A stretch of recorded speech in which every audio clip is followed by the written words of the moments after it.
मित्रों, मैं सरकार से ये पूछना चाहता हूँ कि ये निजीकरण किसके लिए किया जा रहा है और क्यों किया जा रहा है।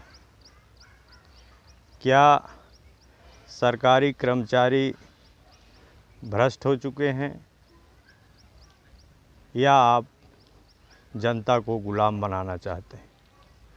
पहले दूध में केवल पानी मिलाया जाता था, फिर मलाई मारी जाने लगी और अब यूरिया और डिटर्जेंट वाला दूध मिलता है।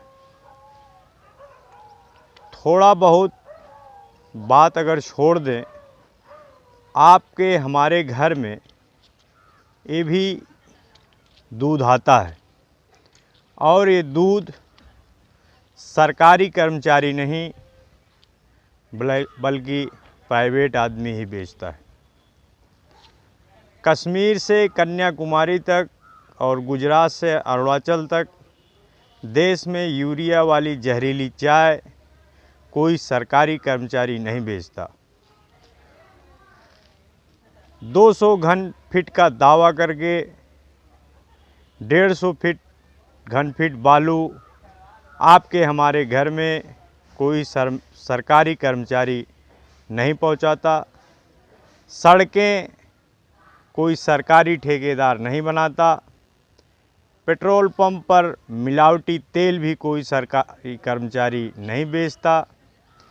पेट्रोल पंप पर मिलावट के विरुद्ध कार्रवाई करने वाले सरकारी अधिकारी मंजूनाथ खड़मुगम को भी मारने वाला पेट्रोल पंप के मालिक सरकारी आदमी नहीं था। बड़ी बड़ी पंचसितारा इमारतों में हर दिन पैसा खोजने वाले निजी स्कूलों का संचालन सरकारी लोग नहीं करते हैं। करोड़ों रुपए लेकर देश छोड़कर भाग जाने वाले माल्या, नीरव या मेहुल चौकसी सरकारी अधिकारी नहीं थे।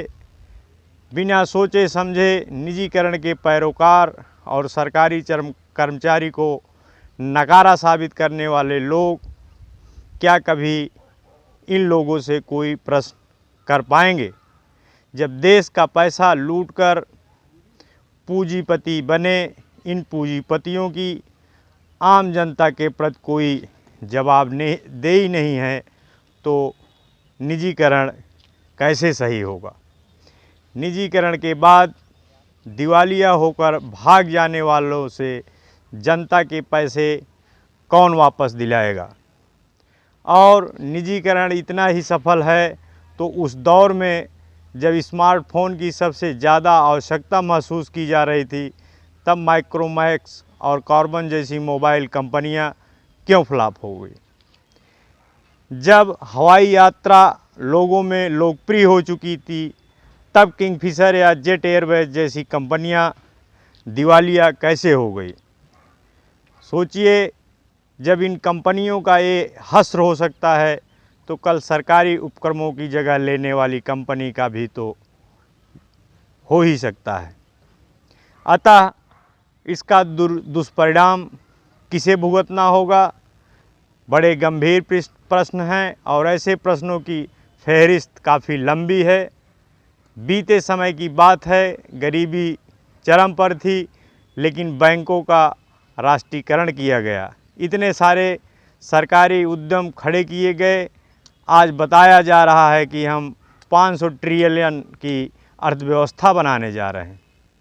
पिछले साल एचपीसीएल को बेचा गया, वो तो गनीमत रही कि ओएनजीसी को दिया गया और अब बीपीसीएल को बेचने की बात चल रही है, जबकि बीपीसीएल ने पिछले वित्तीय वर्ष में 2600 करोड़ का मुनाफा कमाया है। स्थिति समझ से परे है। सोने के अंडे देने वाली मुर्गी को एक ही बार में ख़त्म कर देने में समझदारी है या फिर प्रतिदिन सोने के अंडे प्राप्त करना बुद्धिमानी है।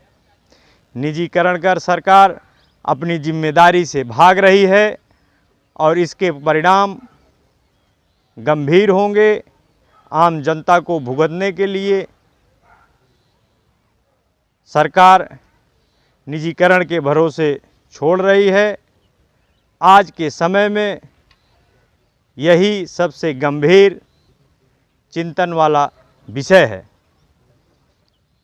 तो मित्रों, सरकार को जगाने का प्रयास करें। ये निजीकरण हमको और आपको, खासकर ओबीसी, दलित और माइनॉरिटी को गुलामी की तरफ ले जाने का बहुत बड़ा षड्यंत्र है। हमारे यूट्यूब चैनल समाजवादी क्रांति को सब्सक्राइब करें। जय भीम, जय भारत, जय समाजवाद। धन्यवाद।